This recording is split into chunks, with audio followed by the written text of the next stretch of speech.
Hey everyone, Jeff Dorman, Chief Investment Officer at ARCA, back with you for the first That's Our Two Satoshis live from 2022. I'm joined again by my esteemed colleague, Hassan Basiri. How you doing, pal? Good, Jeff. How are you? You don't have to lie to me. We're not doing good. The market's getting killed, right? Yeah, yeah. It's going to zero. It's inevitable. Okay. It's funny you said that. That's the you think it is going to zero based on the overreactions we're seeing on Twitter, right? It's Yeah. amazing how I saw an interesting tweet from someone. I apologize to whoever did it, and I didn't quote you on it, but I saw the fear and greed index when Bitcoin first got to 40,000 was at 90. Now on the way back to 40,000 from 69,000, the fear and greed index is at 10. So basically, same price but completely different sentiment in the market, just based on how we got there. So it's pretty interesting to see how overly bearish everybody has become in the market. But that's a good segue into what we wrote about this week. So for those new to this, every week we write a blog. That's Our Two Satoshis, talking about current events in the digital asset space. And we basically had two sections this week. The first one being, are these macro fears completely overblown? And it's interesting because literally 6 months ago to the day almost, we wrote an article saying debunking the 10 bear market theses. And this was back in May, June of 2021 when the market last really got crushed. And there was about 10 different theses for why the market was going to go down. And a lot of people were saying it was going to keep going down. And we went one by one and debunked all of them. We went one by one and debunked all of them. And there was legit reasons for why people were worried about the market. You fast forward, and of course, as we know, the market stayed down for about 2 months, and then we had an incredible rally in the third and fourth quarter, starting in mid-July. You could actually have a very similar parallels to what's going on right now, right? In May 2021, the Bitcoin went down, but the rest of the market didn't. In June of 2021, the rest of the market caught up, and in July of 2021, everyone thought the world was ending, and of course, we bottomed and went straight back up.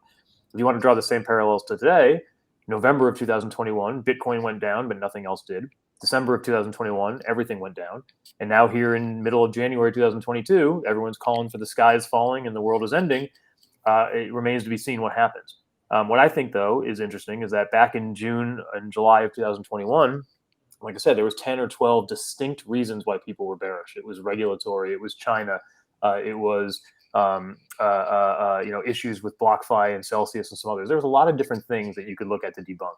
When I took a poll a couple of weeks ago about what people were bearish on, there was really only one reason people are bearish right now. And that's 100% related to the Fed, rate hikes, and inflation. So here's the problem with that thesis about what's going to take the market down. The problem is, historically, it's never happened before, right? People act like just because the Fed is saying all of a sudden we're going to start withdrawing some liquidity from the market and we're going to start hiking rates, that's like a 3-day event and all of a sudden the market's going to zero. The reality is these hikes take about 3 years to implement. And if you look at the data, and this is what we laid out in our blog, if you look at the data, usually risk assets actually do really well during a hiking cycle. The last hiking cycle was 2016 to 2018, when the Fed funds rate went from just below 1% up to, I believe, around 3%. And during that period of time, equities and digital assets were screaming higher. It was only at the middle of 2018 when risk assets started to go down, and that's when people thought that the Fed overshot. They went too high in terms of hiking rates too much and too fast. You can go back to 2004 and 2006, and it's the exact same thing. The Fed hiked rates for a long time, from 2004 to 2006, up to, I believe, around 5%. It was only after the Fed tightened for 2.5 years that all of a sudden the market freaked out and said you went too far too fast. And it was actually when the Fed started lowering rates again in 2007 and 2008, when eventually we had the Lehman and Bear Stearns market meltdown. So the point here is that we are nowhere close to a Fed-driven sustained sell-off, right? The Fed is going to be hiking rates now for about 3 years, if not longer. That does not mean that we just go straight down every day for the next 3 years. It's physically impossible, right? There's stages to how markets react to changes in interest rates and changes in liquidity.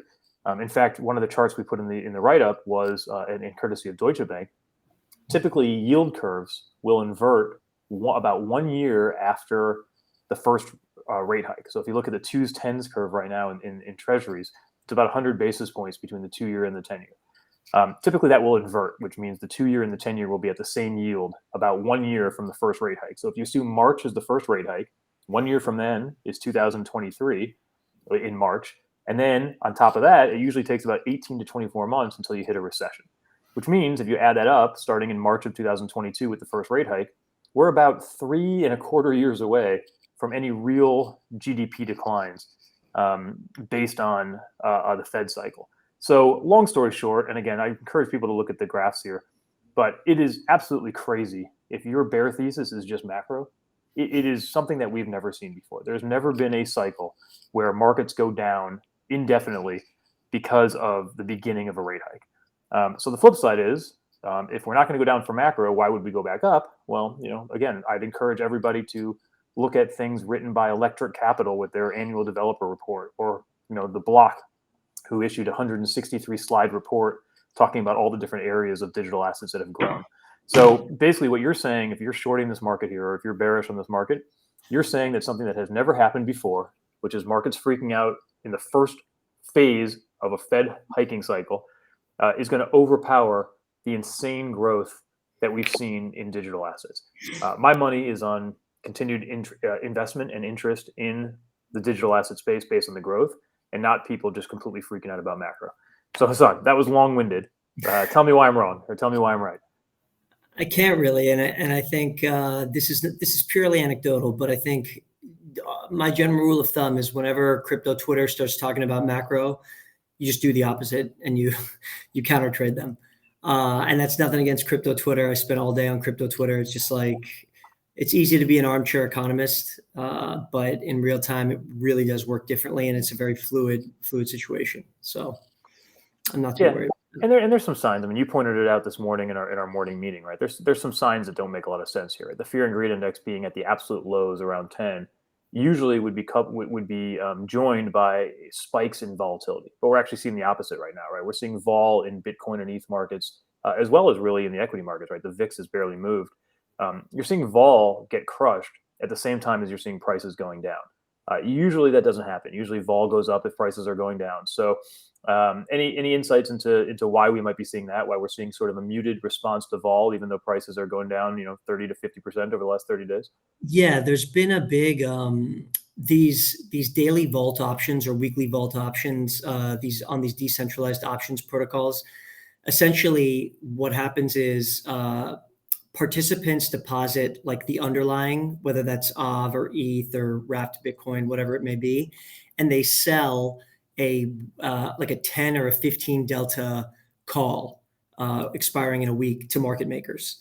So market makers bid on the vault and then offload that volatility and delta hedge however they see fit. So whether that's selling ETH vol as a proxy for a lot of these alt vaults that are there, or just straight up hedging via the perp, what happens is, because a lot of these coins that are in these vaults don't have options markets and don't have perp markets, what the market makers are doing is to offset their long delta positions is they're selling ETH volatility, ETH and Bitcoin volatility, and that's slamming the front end of the curve, and it's really, really kind of changing the vol skew across all tenors. But that's what's going on in the front of the ETH vol. So basically what you're saying is there was untapped demand to sell vol in the markets, and all of a sudden that was tapped, and now all of a sudden market participants are able to sell vol, and the dealers, because they have to get rid of this vol, are just crushing Bitcoin and crushing ETH vol and keeping this muted environment. And an interesting, sorry, Jeff, starting with an interesting thing about this, and it would be good for educational purposes here, is like these participants in these vaults that are selling these weekly calls, it's marketed as like a yield play. Oh, you're making 80 to 100% APY if you just keep rolling this strategy over and over again. But the truth is, like, you make, call it 2 points selling the call option, and in the week your coin's down 30%. So are you really making money there? Should it really be viewed as yield? It's really volatility selling. And I don't think people really realize this because they just see the yield number, not realizing it's implied volatility first that impacts the yield. It's not the yield first that impacts the volatility. So it's just a tricky, it's an educational thing. And these vaults are new too. So I hopefully it'll get better in terms of education as we move forward. For sure. Well, I'll also add on there too is, again, we are not bearish here. We think this macro fear is going to go away. But I think the other thing too is, even if we're wrong, let's say that there continues to be macro headwinds, the Nasdaq continues to go down, things like the ARK Innovation Fund continue to go down, the Chinese tech ETF KWEB continues to go down, and of course crypto stocks and Bitcoin continue to go down. Let's say that we're wrong and all those things happen, that these macro headwinds are bigger than we expected. I still continue to argue that that's going to be not a broad-based sell-off for the entire market. I still think that one of the biggest bullish indicators we look at is interbook dispersion, meaning are you going to see some assets go up and some assets go down? So even though this last week has been pretty painful and pretty much everything has gone down, if you go back 30 days or 90 days, we continue to see pretty strong dispersion. For example, I was just looking at 30-day returns before we jumped on here. Atom is up 50%, Wi-Fi up 45%, FTM up 50%, Near up 30, Link up 30, Luna up 15, Sushi up 20, Tokamak up 10, Arweave up 10. At the same time, during that same time period where those things are up, it's called 20 to 50%, you have things like Bitcoin down 15, ETH down 25, BNB down 25, Axie down 40, Solana down 23, Chili's down 20. The point I'm making here is, generally, even though those numbers are pretty big, that's a sign of health when some sectors are up and some sectors are down. And if you actually look, people probably don't forget that the first 10 days of January 2021 was basically up only. But now that we're at January 10th, if you look at returns from January 10th last year to January 10th today, exactly 1 year, Bitcoin is basically flat. We're at the exact same price, 41.8, that Bitcoin was at on January 10th last year. So Bitcoin basically did nothing over the last year. Meanwhile, DeFi, as we all know, got hammered, right? DeFi is down 30 to 50% over that time period. And of course, layer one protocols and NFT and gaming, they're up anywhere from 150 in the case of ETH to 500 to 1,000% in the case of Solana, Luna, and some of the NFT and gaming tokens. So the point being here is there's still massive dispersion in this market. Correlations may spike in a very short-term nature, like we're seeing this week, but there's no evidence to suggest that correlation is going to rise in any meaningful period of time. So that's one bullish signal that we're looking at.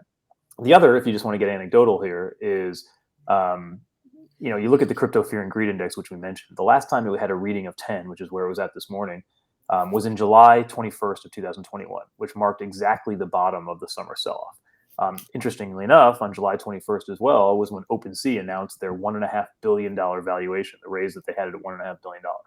Well, just yesterday, or rather last week, Fear and Greed Index was at 10 again, and OpenSea this time announced a raise at a $13 billion valuation, 13.3 billion to be exact. So there are some parallels again to this summer where Bitcoin sells off first, the rest of the market sells off second, then all of a sudden everyone gets incredibly fearful and comes up with these crazy theories for why digital assets are going to zero.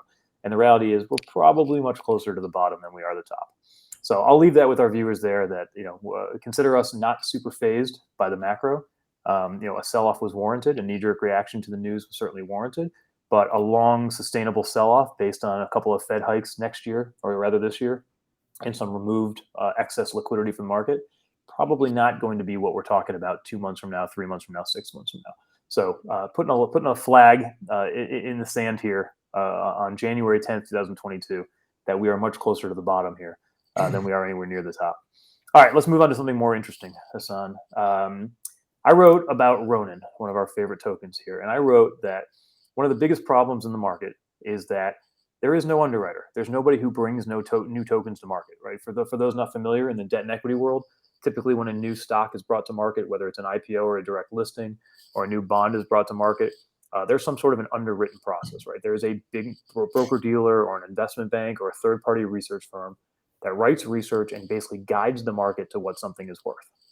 In digital assets, that doesn't happen for a variety of reasons, right? One is there's no investment bankers. Two is that for regulatory reasons, none of these sell-side shops have any interest in putting that kind of stuff out there. But what you get is you get tokens that are just sort of dumped on the market at whatever price they're dumped on, and the market figures it out later. And there's a lot of examples of that, right? You can go to Definity, ICP. That token's down, 99% since it was brought to market because it was just listed on exchanges. Nobody knew anything about it. Retail bought it, and it just went down, down, down because the supply schedule was so big. You can go back 2 years ago to Algorand's Dutch auction. Tokens were trading at 20 cents before the auction. They cleared at $2.40, and that token went straight down over the next year and a half.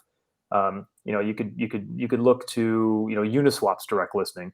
last year, where it came at around $4 or $5, it went up to $10 and back down to $2. There's a discovery process with these new token launches, but there's nobody really guiding the story, saying this is what it's worth and this is what you should pay for it. So we've been focused on Ronin, which is part of the Axie Infinity ecosystem. Again, Ronin is coming in the next few days or few weeks or whenever it comes. FTX just listed a perpetual futures market the other day, and it's trading around $4. Tell me what you think Ronin is worth and why you think this process is probably not accurately representing what Ronin is worth. Yeah, I think Ronin's worth anywhere from 12 to 15 or $16. That's puts it like at roughly $1 billion market cap, in line with its TVL. A really safe heuristic within the space, and what's considered best practices for fair value is a market cap TVL multiple of 1. So whatever is what's the TVL staked in the protocol, its market cap should be at least worth what is being staked on it. And that would put Roan at about $12. And the reason that we're comfortable with this is, like, if you look at Roan any other way, if you look at it based on other L2s in the market, then Roan would be 25, 30, just based on their multiples. If you look at Roan like an L1, it would be at $12 as well. So it's a combination of what you said, where there's no underwriting process. There's also still crypto is still working through valuations. There needs to be some consensus on how we analyze and value these things. And I think the third point, which is compounding the complexity, is that Roan is an L2, and its DEX, which is Katana, the DEX doesn't have a separate token. But when you're drawing comps, like when you're putting together a comp set, all the tokens in the comp set, they either have a separate L2 token and a DEX token, or they don't. So it's like you have to kind of cut and paste to do the analysis to make it apples to apples. And I'm sure that's hard for a lot of these sell side firms. Yeah, for sure. And I think, we again, if people go to our blog at ar.ca/blog and look at the write-up we did debunking the overreactions to macro and a Ronin case study, Hassan's being conservative here. We actually, we have a model here that suggests Ronin is probably worth closer to $24. But conservatively, at least $12 for sure. That's that's the low side of his analysis. But I think more importantly, ARCA is an asset manager, right? Our job is to invest on behalf of our investors. We're bullish on Ronin, but it's not our job to set price talk for these new issues, right? There should be an independent party. There should be a broker dealer or a third party research firm or somebody who is putting this information out there. So that investors aren't just blindly going to FTX or Binance or wherever this thing ends up listing and just buying it because that's the price that's being set. So clearly this creates a lot of opportunity for investors, and we hope there's investors listening to us. While this is not investment advice, we certainly hope that there's investors who listen to us. This is where alpha is created, right? When something is listed at what is, in our opinion, an inaccurate price, whether it's too low in the case of Ronin or too high in the case of ICP. That's where opportunity really presents itself. And we hope that investors, big and small, continue to do their research and try to understand what these things are worth rather than just accepting whatever price it shows up on an exchange. So as this market gets more sophisticated, as investors start to do more fundamental research, we think they'll start to realize how to take advantage of these situations. And we're pretty excited to see how this Ronin situation play out as it prices here, like I said, any day or any week now. What do you just out of curiosity, Hassan? Why do you think nobody's focusing on Ronin? Why do you think this has sort of slipped through the radar? Where we're talking about the L2 and the DEX of a $10 billion ecosystem now between Axie and Sky Mavis, and literally nobody's talking about this or cares about it.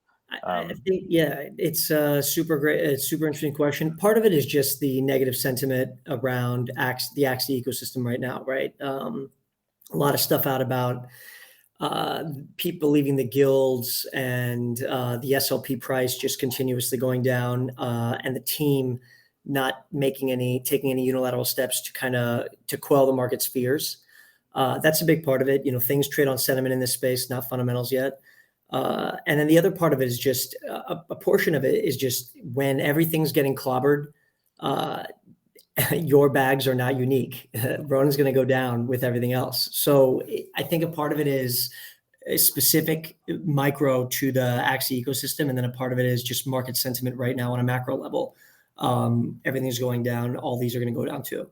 So it's a little bit of combination of both. And then lastly, it's like, again, getting back to what I was saying, Ronin is an interesting token because it is the token of it's the L2 token of the Axie ecosystem, and there's no separate token for the DEX. And so it makes it hard to do comps with other L2s that have a separate DEX token. So is it an L2? Is it an L1? Do you look at like an NFT platform because the marketplace is doing so much in fees? Do you look at it like a DEX because it just has so much TVL LPing? It's confusing for lay people to get what Ronin is and how it should be valued. So that's what we try to do in our blog is fix that. Well, hopefully a lot of people read it and listen to us, and we encourage feedback. I'd like to hear what people think about Ronin and about the macro concerns. But appreciate your time, Hassan. Appreciate everybody listening. That's our two Satoshis live. I encourage people to go to our website, ar.ca/blog, to read the actual blog, or check us out on Twitter. I am at jdorman81. You can find Arca at Arca. And Hassan, where can people find you? At Hassan Basiri is my Twitter, and then Hassan B10 is my Telegram handle, which is probably easier because I'm on Telegram like 19 hours a day. So doesn't sound like enough. We should get on there more. Yeah. All right, great. Well, thanks for joining me, buddy. And that's it, guys. We'll see everybody next week. Thanks, Jeff. Bye, guys.